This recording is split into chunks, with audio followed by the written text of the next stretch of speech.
నమస్తే. ప్రస్తుతం మనం సోమాజిగూడ ప్రెస్ క్లబ్‌లో. సో, ఇక్కడ మార్వాడి సమస్యలపైన పరిష్కారాలు అని చెప్పేసి మేధో చర్చ జరుగుతుంది. ఇందులో చాలామంది కవులు, కళాకారులు, రచయితలు, మేధావులందరూ కూడా ఇందులో పాల్గొని రౌండ్ టేబుల్ సమావేశం ఏర్పాటు చేసి సో, మాట్లాడదాం మనతో పాటు దీంట్లో మాట్లాడడానికి సో, విజయ్ కుమార్ గారు బీజేపీ పార్టీ నాయకులు. సో, చెప్పండి సార్ ఎట్లా చూడొచ్చు? అంటే మార్వాడి గో బ్యాక్ అనే చర్చ ఏదైతే జరుగుతుందో రాష్ట్రంలో కంప్లీట్‌గా ఇప్పుడు రాష్ట్ర వ్యాప్తంగా కూడా ఈ చర్చ నడుస్తుంది.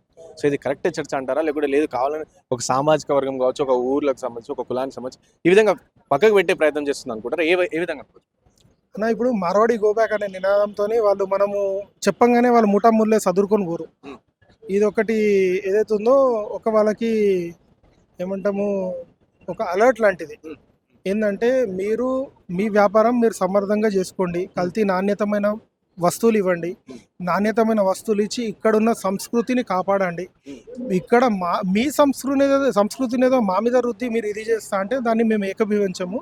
మీరు ఆర్యులు, మేము ద్రవిడులము. మీ కల్చర్ వేరే, మా కల్చర్ వేరే. ఆ?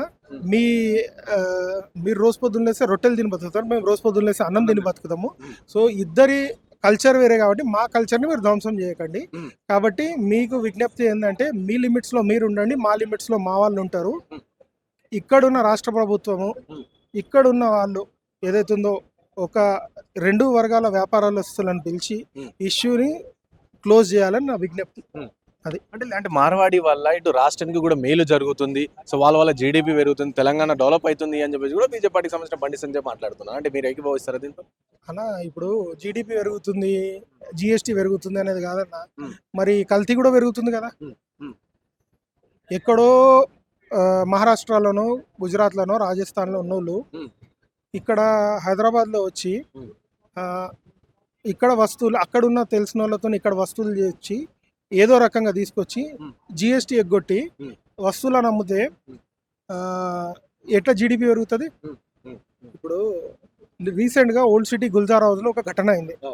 అదే మార్వాడి ఫ్యామిలీకి సంబంధించిన వాళ్ళు 15 మందో 20 మందో చనిపోయారు. అక్కడ ఏమని వచ్చింది రిపోర్టు? ఎలక్ట్రిక్ వైరింగ్ ఫాల్ట్ వల్ల అయింది అని. ఎలక్ట్రిక్ వైర్ అమ్మింది ఎవరు? తూర్పు బజార్కి వెళ్ళి ఫేక్ వైరింగ్. నువ్వు అదే ఫేక్ వైర్ అమ్మకపోయి ఉంటే ఇదే షార్ట్ సర్క్యూట్ కాకపోతే 20 మంది ప్రాణాలు ఉండేటి కదా. మరి ఫేక్ ఎందుకు అమ్మిరు? మీరు మీ డబ్బుల కోసం జనాల బలి తీసుకుంటారా? ఇవాళ ఎలక్ట్రికల్ వైర్ అమ్మిరు, నెయ్యి ఫేక్ చేస్తారు, నూనె ఫేక్ చేస్తారు, గోధుమ పిండి ఫేక్ చేస్తారు, ఉప్పులు పప్పులు అన్నిట్లో ఫేక్ చేసుకుంటా పోతే ఎవడు ఎట్లా బతకాలి? ఆరోగ్యాలు ఖరాబ్ కావా? గోల్డ్ ఫేక్ చేస్తే మరి మీరు ఫేక్ ఎందుకు చేస్తారు? మీ పర్సనల్ లాభం కోసం ఎవరి మీద రుద్దుతున్నారు కదా వేరే వాళ్ళని. ఇది ఎంతవరకు కరెక్ట్? సో దీన్ని అరికట్టాలంటే ఇట్లాంటి ఒక ప్లాట్ఫామ్ ఉంటే దీని మీద మాట్లాడొచ్చు, లేకుంటే లేదు. లేకుంటే వాళ్ళ వ్యాపారం చేసుకుంటారు, మన వాళ్ళు ఇలాగే తీసుకుంటూ వెళ్ళిపోతూనే ఉంటారు. అంటే ప్రధానంగా ఈ చర్చ రావడానికి కారణం పాట్ మార్కెట్ లో జరిగిన ఇష్యూ. అంటే ఒక దళితులు అండ్ మార్వాడికి సంబంధించి వీళ్ళిద్దరు ఫైట్. సో ఇదే ఫైట్ ని బేస్ చేసుకుని మాధవీలత గారు ఏమంటారు? సే అట్లా అంత చిన్న ఇష్యూని ఇంత పెద్ద చేస్తారా అంటే అతని మీద దాడి ఈ విధంగా కొన్ని కమెంట్స్ చేస్తారు. మాధవీలత గారు ఏమంటారు? అన్న ఆమె ఒపీనియన్ చెప్పుకోమనండి. నా పార్టీ స్టాండ్ కాదు కదా అది. ఆమె పార్టీ ఏమన్నా ఆమె లెటర్ రాసి ఇచ్చిందా నువ్వు ఇట్లా మాట్లాడని? ఆమె స్టాండ్ చెప్పింది, నేను నా స్టాండ్ చెప్తా. నేను ఒకటే చెప్తా, మాధవీలతకు పనేం లేదు. 3 ఏళ్ళు పబ్బం ఎట్లా గడుపుకోవాలి, నెక్స్ట్ టైం పార్లమెంట్ టికెట్ ఎట్లా తెచ్చుకోవాలి, హైదరాబాద్ ఇవ్వకపోతే వేరే ఏడికెళ్ళి వెతుక్కోవాలి కాబట్టి ఆమె లైమ్ లైట్లు ఉండాలి కాబట్టి రాజా సింగ్ పేరు చెప్పుకొని పబ్బం గడుపుకోవడం తప్పితే వేరేదేం లేదు. ఇంకోటి ఏంటంటే రేపు పొరపాటున గోషామేల్లో బై ఎలక్షన్ వస్తే బీజేపీ నన్ను క్యాండిడేట్ గా దించుతుంది, మార్వాడలో సపోర్ట్ కావాలి కాబట్టి ముందు ఈమెనే ఉరుకుతుంది.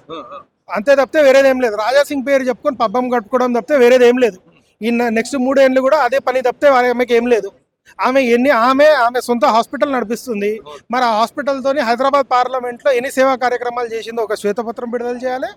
అదే రకంగా హైదరాబాద్ ఇవాళ కేంద్ర ప్రభుత్వం ఏర్పడి 2.5 సంవత్సరాలు అవుతుంది అనుకుందాం, 2 ఏళ్ళు అవుతుంది అనుకుందాం. ఈ 2 ఏళ్ళ ముద్రా లోన్లు, లేకుంటే స్ట్రీట్ వెండర్ లోన్లు, లేకుంటే ఏ లోను ఎంతమంది తెలుగు వాళ్ళకి మార్వాడోళ్ళకి ఇప్పించిందో ఆమె శ్వేతపత్రం విడుదల చేయాలి. ఇవి గవర్నమెంట్ సంబంధించిన పథకాలే కదా, ఇవన్నీ వదిలేసేయండి.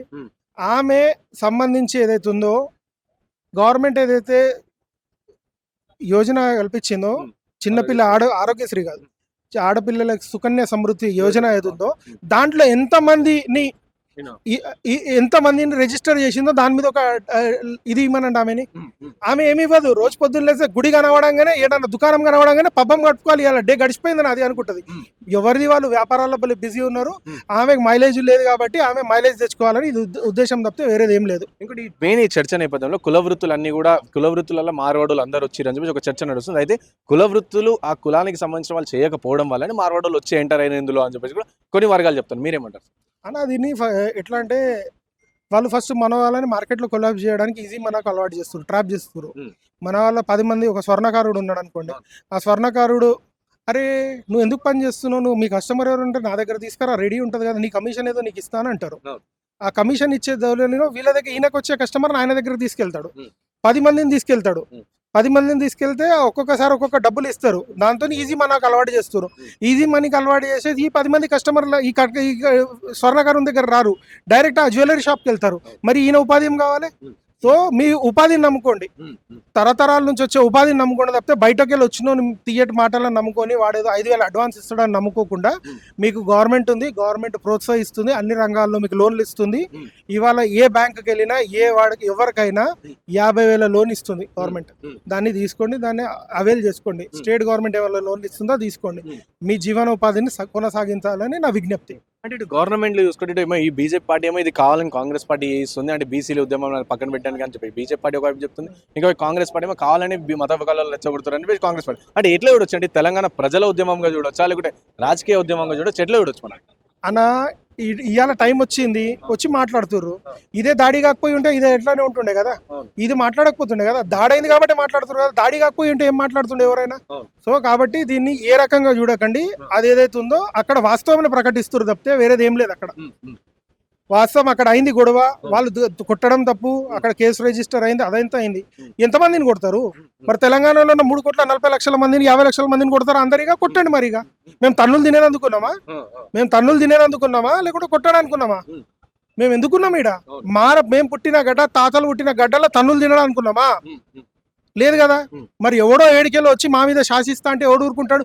కర్ణాటకలో పోయి శాసించమను, అదే మహారాష్ట్రలో పోయి శాసించమను, అదే తమిళనాడులో పోయి శాసించమను, అదే ఆంధ్రప్రదేశ్లో పోయి శాసించమను. ఎందుకు శాసిస్తలేరు మరి? ఎవడు లోకల్ వాడికే. వాడు రాజస్థాన్లో పోయి శాసిస్తామా, చలమని అవుతామా? ఇదే గొంతుతో మాట్లాడతావా? ఇది నా నేల, నేను మాట్లాడతా. నువ్వు మాడు మీదకి వచ్చినావు కాబట్టి నేను మాట్లాడుతున్నా. అంటే మీరు మా మీద పడి ఏడవడం కాదు, మా గుజరాతీల మీద పడి ఏడవడం కాదు, సో మీరు కూడా బిజినెస్ చేసే ట్రిక్స్ నేర్చుకోండి అని చెప్పి గుజరాతీ సామాజిక వర్గం అంట. సరే, బిజినెస్ చేసే ట్రిక్స్ నేర్పిస్తున్నావు కదా, మరి నువ్వు మీ మార్వాడి దగ్గర షాప్లో పనిచేసినోడికి ఒక వ్యాపారం పెట్టడానికి నువ్వు హెల్ప్ చేసినావు. అదే ఎంతమంది తెలుగులకు వీళ్ళు హెల్ప్ చేసిర్రు? అదే తెలుగులోకి ఎంతమందికి హెల్ప్ చేసి ఎంతమందికి చేసారు? తెలుగువాడు అనేటోడు మన దగ్గర పని కిందనే ఉండాలి, మార్వాడోడు పనోడులో కూడా సేట్ అవుతాడు. మరి అప్పుడు ఎవరిని నువ్వు ప్రేమగా చూసినట్టు, ఎవరిని దగ్గర ఆదుకున్నట్టు? దాని గురించి సమాజం మాట్లాడుతుందా? వాడు పైన మ్యానుఫ్యాక్చరర్ నుంచి ఎంప్లాయీ దాకా వాళ్ళ నెట్వర్క్ ఏర్పడిన తర్వాత వాళ్ళు మనని ఎప్పుడో, ఇది ఇవాళ 10 ఏళ్ళ 20 ఏళ్ళ నుంచి గ్రహించుకుంటూ వస్తున్నాం. ఇవాళ టైం వచ్చింది. మ్యానుఫ్యాక్చరింగ్ నుంచి తీసుకొని ఇవాళ ఆ రీటైల్ సెగ్మెంట్లో సేల్స్ పర్సన్ దాకా వాళ్ళే ఉన్నారు. సో వాడు కస్టమర్ని డైవర్ట్ చేస్తున్నాడు. మనం ఎక్కడ షేక్ చేస్తే ఏమవుతుంది అనేది మనకు తెలియాలి. కాబట్టి ఇవాళ ఈ చర్చకు వచ్చింది. మన కులవృత్తి వాళ్ళని నమ్ముకోండి, కులవృత్తి పని చేయండి. దాంతోపాటు ఏదైతే ఉందో మనం కష్టపడి మనం కాంపిటేటివ్ మార్కెట్లో ఎలా సర్వైవ్ అవ్వాలో చూడాలి. ఇవాళ యుఎస్లో ఇండియన్ ఎందుకు వచ్చిండు అని అంటున్నారు, మరి అది తప్పు కదా? మరి అది కూడా ఒక మాటనే కదా. వలసకు వచ్చినారు కానీ అదే మాత్రాన అక్కడ ఎదురు తిరుగుతున్నారు మన వాళ్ళు. ఎదురు తిరగకుండా ఉండండి, మీరు కలిసి కట్టుగా ఉండండి, బాగుంటుంది. కానీ ఎదురు తిరిగి మీరేం చేయగలుగుతారు అని అంటే చేసి చూపిస్తాం, ఏం చేయగలుగుతాము. Okay, right, thank you.